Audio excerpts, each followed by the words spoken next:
Last week, we looked back at the top stories watched on Market to Market's YouTube page, what resonated with you. Kind of a fun way to go back. You also will soon see some of the top stories, maybe not the ones most viewed, but the ones that had the most impact. And if we would add up the one topic of trade altogether, clearly it would be the most watched topic of 2025. Now we're going to dip specifically into the MtoM podcast because I want to do some highlights. I'm not going to do the whole thing because that would be like a 6-hour podcast here, but we're going to talk about some of the longest or some of the most listened to and watched MtoM podcasts. And also, at the end of that discussion, I'm going to tell you what are two of the most popular videos on our YouTube page that aren't stories, but they're very much connected with all of you. So we're going to start first with a story that's actually an old one that has had new life. And that is conversation with my old banker from the 1980s, my old family banker in Jessup, Iowa. His name is Sparky Durow. We also released the Farm Crisis documentary on the Iowa PBS YouTube page, and that seemed to lead to rewatching of this story of what it was like to be a banker in Iowa in the 1980s farm crisis. Here's a part of that interview with Sparky Durow. 1972. We haven't hit the inflation yet of the 70s, but that came real quick. So you had like 3-4 years before things came and changed in a hurry. What? 16-20% interest, and we never got that high in rural banks, but it was a real challenge how you're going to handle it and how you did it. But then it came to the 80s, and then it just kind of collapsed and got a lot tougher. There's nothing in a book that can prepare you for that time. What was? I mean, I was going to save the heavy stuff for later, but geez, let's. I guess we'll jump into that now. What? Banks were going under everywhere. Farmers were going under everywhere. Yeah. How did you survive? Well, we did an awful lot of farmers' home loans. We actually went out and picked up a lot of new customers and did farmers' home loans because the Protection Credit Association was going to foreclose on them, and we worked them through it and settled with PCA on some and helped other ones. And I did a certain amount of counseling with some that never did business with me and helped them through it. It's pretty tough. I guess my least favorite memory is having to tell somebody he had to change what he was going to do the rest of his life, and he didn't go home. He disappeared, and he was gone for a day or two, and it scared me. I thought he committed suicide or something. No, he just wanted a job, and he went to Waterloo and slept overnight in his truck, and he worked up and down the street until he found a job in Waterloo. So he had a job so he could go home and tell his wife that couldn't farm anymore, but he had a job. It scares you, life, what it does to people. Were there a lot of days where I'll just say it, dreaded coming to work at that time? No, I don't think that much. We were too busy. When you just start doing farmers' home guaranteed loans, it's astronomical amount of paperwork. I remember going to Washington, D.C. with the Iowa bankers and lobbying, and the person in the Farmers Home Administration and the U.S. Department of Agriculture said, well, these applications are easy to fill out.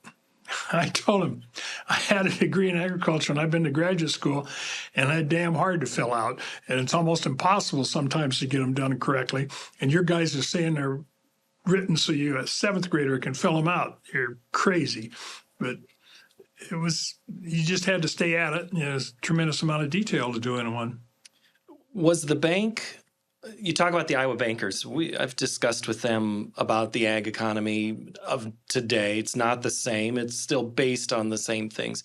But were there other organizations that helped guide you to figure out a path for the bank? Or was that just something your gut figured out worked for this community and how you guided things inside these walls? I had 3 or 4 close friends that were in banking, and we talked an awful lot.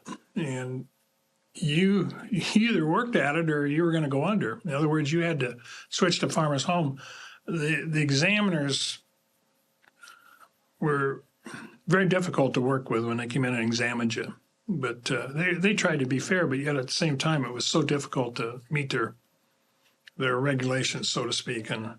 But you just kept pushing away at it, kept working and working and working. And you finally got through it all. Do you still see some of those farmers that made it through then around town? Yes, and they came right on back in the 80s or after the 80s and the 90s or thousands in the last 20, 30 years and were very successful, had good productive lives and left a lot for their families when they finally passed on.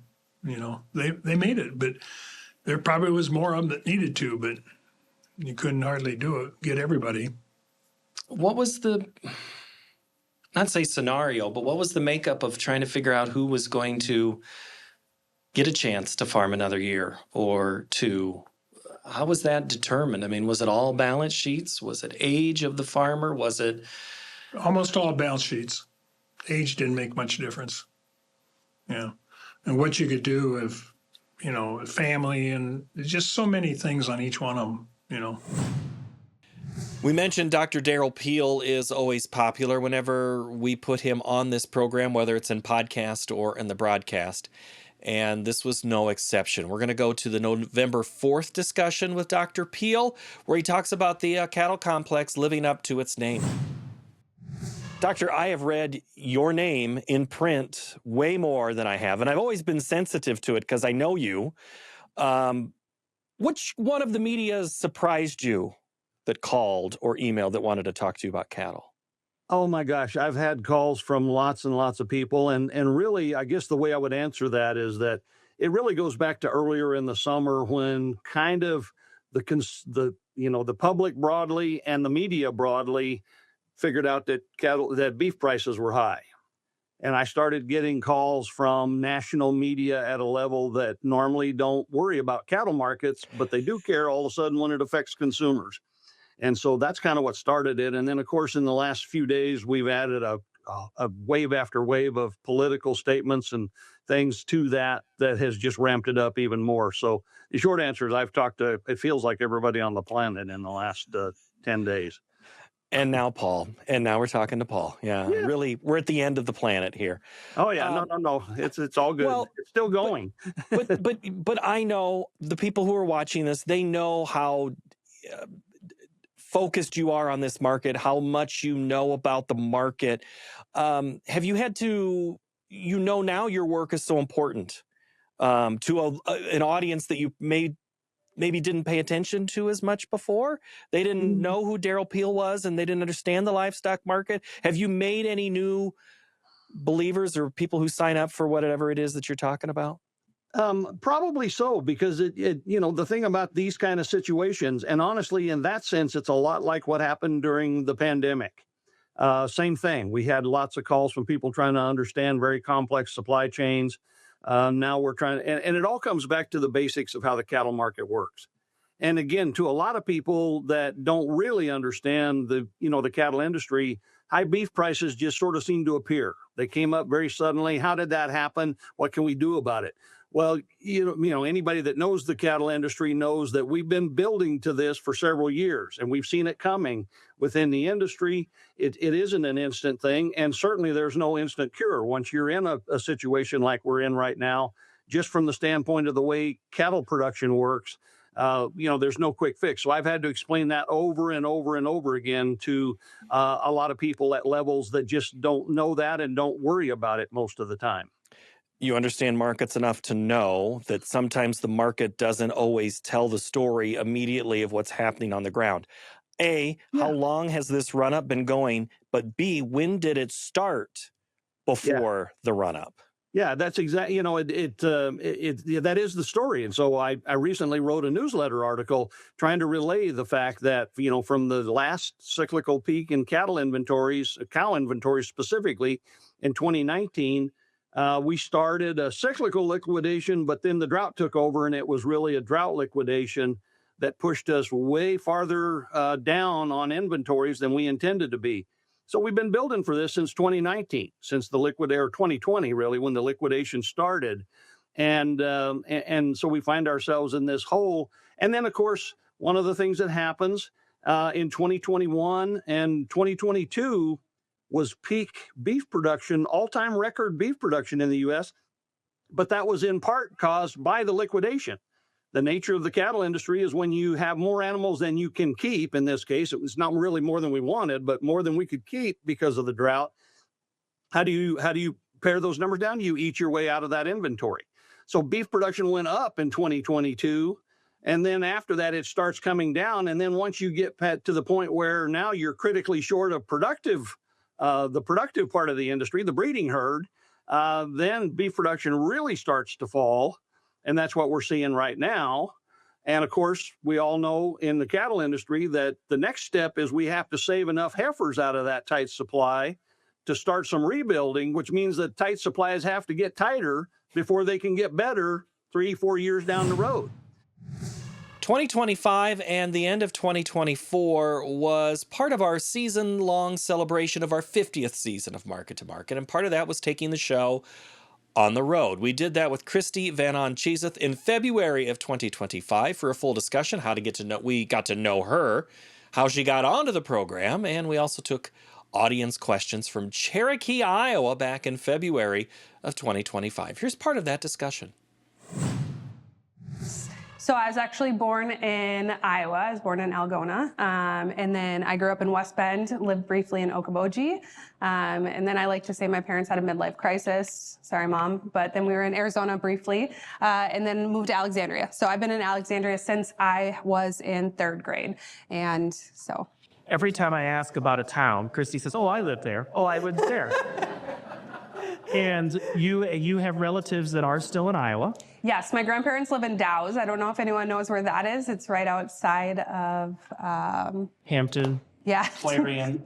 Mason City. Mason City. Yes. So, in fact, the first weekend in August every year, Dow's has a celebration called Corn Days.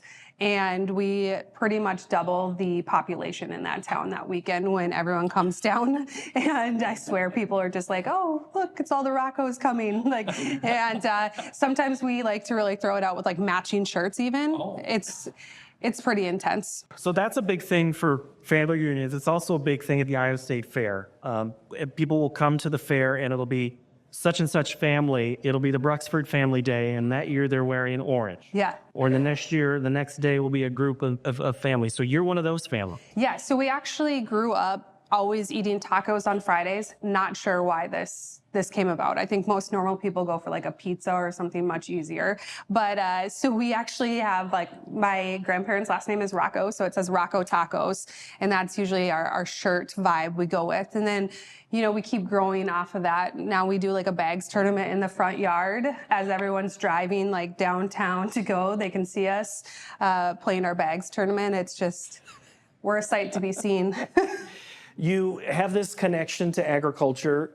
Did you always think you wanted to be a farmer? You wanted to be a market analyst? What is it that young Christy wanted to do? Yes, my mom's probably giggling back there. So we're not going to talk about that first one that I wanted to do, but I've always loved numbers. So I am a big number cruncher. So I think that's one of the biggest things when I look at the markets, when I look at commodities. I love to compare carryout levels. I love to compare kind of statistics of saying, what usage did we have here? And so way back in the day, this is a family business. So when I was in high school, my dad ran the business. People would ask me what my dad did, and I'd be like, I don't know. He works with farmers. I don't know. But I always loved numbers. So initially I went down to the U to get a finance degree. I wanted to be in big finance, corporate. And then slowly but surely I realized I'm not the corporate type. So having a family has always been really important to me. I have a great family. I'm very close to everyone in my family. And so I realized that lifestyle is probably not what I wanted. Shortly before I realized that, I think my dad realized it for me before that. My dad has a really great job of like chirping in your ears, to kind of guide you in a direction. And so he started kind of saying, "Why don't you just come work for me? Why don't you would love it. You'd be great at it." And slowly but surely, he kind of won me over. And that's when I transferred from the U and the cities to NDSU so I could get some ag background. So I did not grow up on a farm. That's where I lack, is that, you know, when you're talking about that side of things, when I did the crop tour, that was eye-opening to me to see the agronomy side of things. It's really neat to see that side and how there's so many partners that come to help a farm succeed. I love that you have all of those niches and avenues, but that's how I ended up getting into it, was the finance side of things. And I still, to this day, I love numbers. So I started, I think I got my Series 3 in 2009. So I worked my senior year of college at NDSU. I still worked for my parents and then graduated and have done it since. Number 2 on the list, again, Dr. Daryl Peel from Oklahoma State University. This is the June discussion that we had. This is the full discussion. The condensed version was one of the most popular video stories we had on the TV show, but this is the discussion from June of 2025 with Daryl Peel. The relationship between the U.S. and Mexico, the U.S. and Canada, we still ship a bunch of cattle, go back and forth over the borders, finished, unfinished, fed, slaughter. I mean, there's all of that stuff. Has any of that been impacted yet that shows up in data? Well, it's just beginning to show up in the data. I mean, obviously, we closed the border, so you can immediately see the decrease in cattle imports from Mexico in terms of the screwworm-related concerns that we have. And again, in total, Mexican feeder cattle imports are equivalent to about 3.2 to 3.5% of our calf crop. So they're not a major part of our supply, but it's a noticeable part. If we keep the border closed now for much of the rest of the year, and I wouldn't be surprised if that doesn't happen, then we're going to wind up getting something like 1 million head less cattle from Mexico that we normally do. That's enough, particularly in a situation where we've already talked about how tight feeder supplies in the U.S.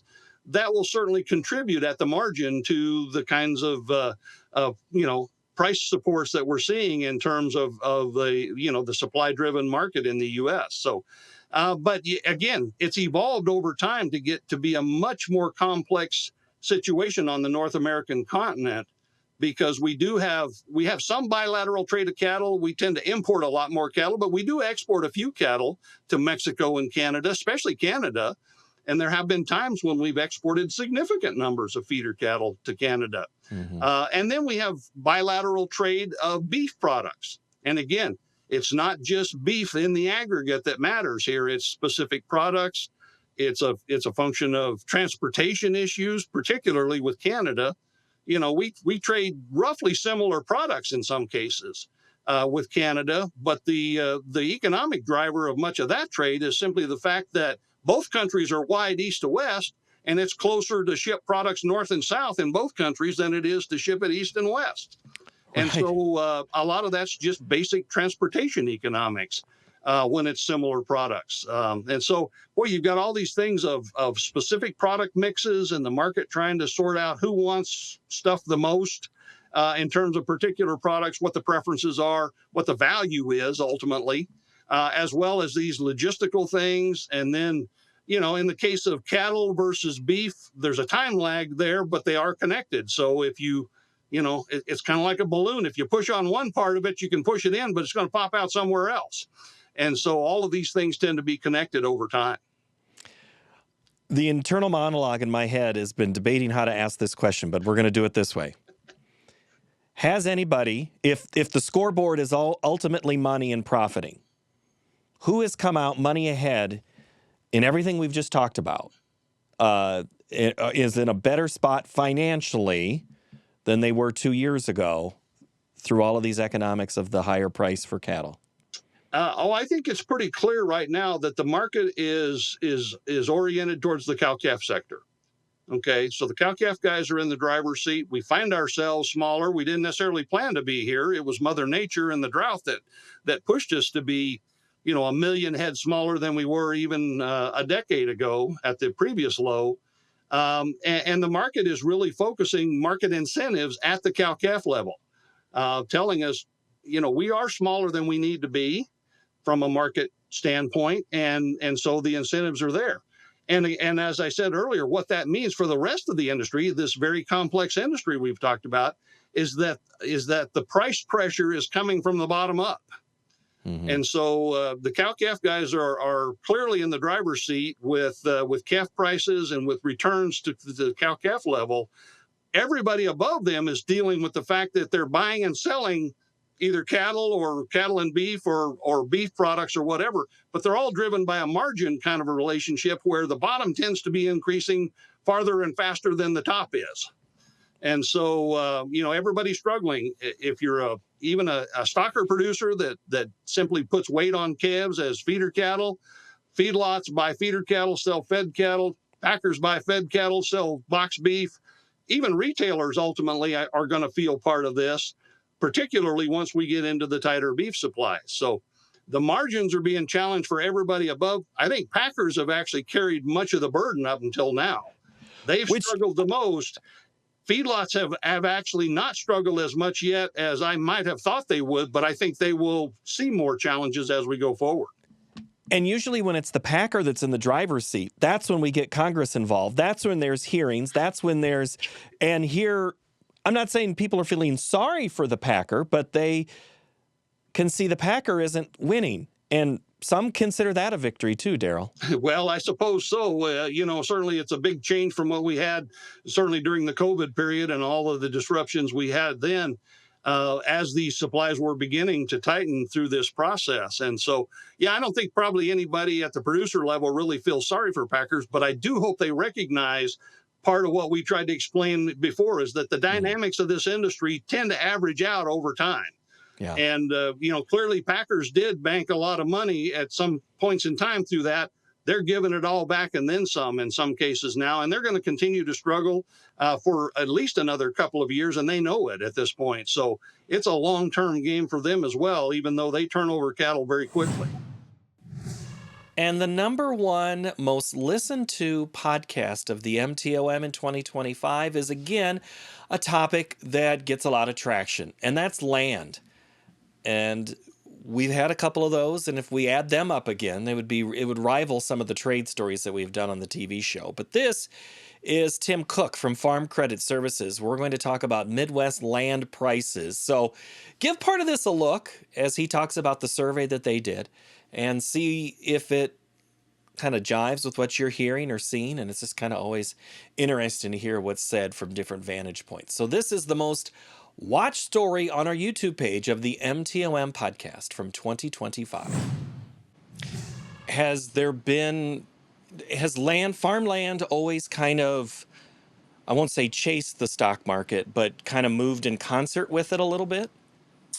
I don't know that I could consider myself a student enough to give you the history of what the stock market does. Now, I do think there is a tie. Land values loosely follow interest rate, trends, as does the stock market. There's been periods of time where ag real estate has been a alternative investment for people that might be in the stock market. So as we see people that want to diversify out of the stock market, ag real estate has during certain periods been a time of that. So I think some could view it as kind of counter-cyclical, as opposed to really tracking exactly what that does and how it tracks. I think I'll save my follow-up for that once we get into the report, because I am curious about who is buying land, about what things are. But you just had a survey. How often do you do this survey? Yeah, so maybe I'll tell you a little bit about our survey. There's lots of real estate surveys. Ours is a little bit unique in that we have staff appraisers. So twice a year, our appraisers appraise the same farm that they've done for decades. So we have 93, what we call them benchmark farms. And what that basically means is we've identified farms across the 8-state geography that we lend in, and we reappraise those to get a sense of what the real estate market is done, what the trends are, how the values have changed. Now, the reason we approach it that way is that allows us to hold the quality static. So other surveys just take all the real estate sales in the state of Iowa, average them out, and see what that has done from a price trend standpoint. Well, in certain periods, you got higher quality land selling, lower quality land, and it can create, some noise in what that survey is and what it does. So once again, back to ours, we have our appraisers value those farms every 6 months, and that's how we identify the trends that we publish when we talk about real estate values. That sounds very scientific. Well, I don't know if it's scientific, but it's consistent over time. Now, I think the other thing that's important for us to understand is there is no exact science in real estate values. We can say that, if you look at the state of Iowa, our data and trends would show that real estate values are softening a little bit. The USDA just recently reflected their numbers, and it shows actually a small increase in value. So I think it's important to understand that, there's a margin of error that's probably plus or minus 1 or 2 or 3% in that. And we really focus on what the trends are doing. Are the trends, stable, flat, or moving up or down significantly in any direction? And if I read the release correct, this is the second consecutive drop, at least for Iowa. Yeah, in Iowa, we saw a little bigger drop in our year-end survey, and then the June one saw a pretty modest decline, just down I think 0.1% was our Iowa number.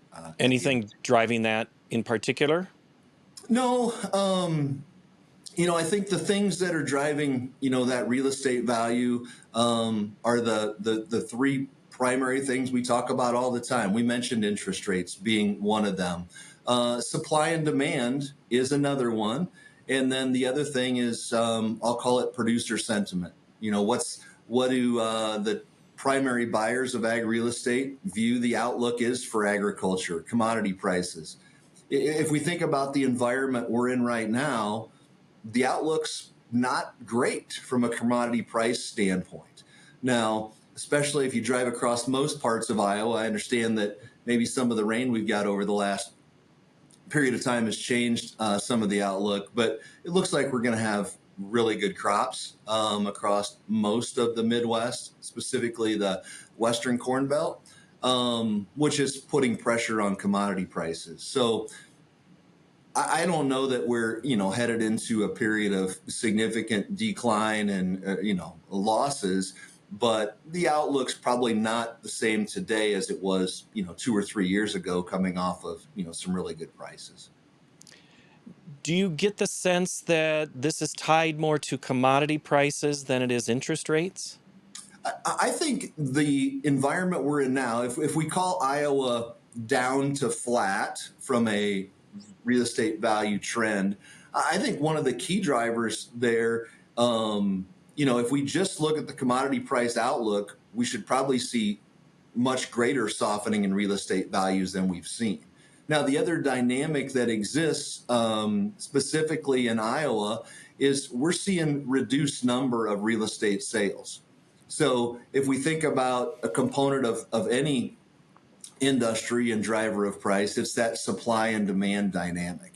And today, there's more willing buyers than there are willing sellers, which is propping up real estate values at a time where interest rates and commodity price outlook would tell us they should be going lower. All right, now I'll ask my follow-up from a few minutes ago. Who are these buyers? We're seeing most of those buyers continue to be producers. Our data would not suggest that we're seeing an influx of buyers that are investors. Now, there's always that segment of, it depends what you call an investor, right? People from Chicago that are just buying Iowa ag real estate as a source of diversification. That's not what we're seeing.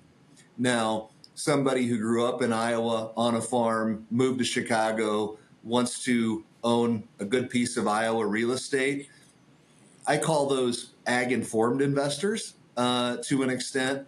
And then the other thing that's really not truly reflected in some of our data, the economy as a whole has been really, really good. And so recreational property continues to be in pretty high demand. And most of that is not producers, that's more of that investor segment. But to get back to your question, most of the demand, most of the purchases are coming from producers. I teased early that we were going to have 2 videos that were not podcasts, that were not stories, but were some of the most watched on our YouTube page, and they are part of our Look Back series. We've been showing old episodes of Market to Market, more of those to come in 2026. But these 2 episodes, or these 2 videos, I should say, are not stories, but they're old video clips. They're the long form of the video that we have shot, whether it's combining corner beans like in a field like here or planting. But these are 2 of the videos Peter Tubbs found in our library and we posted and you watched. The second most watched video from our classic video archive is North Dakota Wheat Harvest from 1994. Here's just a little bit of that.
And now we'll flip to the most popular video that wasn't a story or a podcast from 2025 on our YouTube page.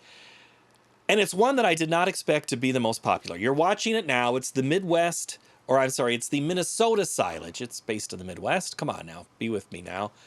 You know what I'm trying to say. The Minnesota silage. This classic video is available on our YouTube. We'll have more long play videos like this to come in 2026, as well as those classic lookbacks each and every Tuesday on the MtoM podcast. So here's a chance to catch back up on what you've maybe missed and what's resonated with people and go, I did miss that one. I'm glad you linked to it. All the links are available on the description of this episode, especially on our Market to Market page. And a reminder to sign up for the Market Insider newsletter. We talk about all of these things in there each and every Monday morning.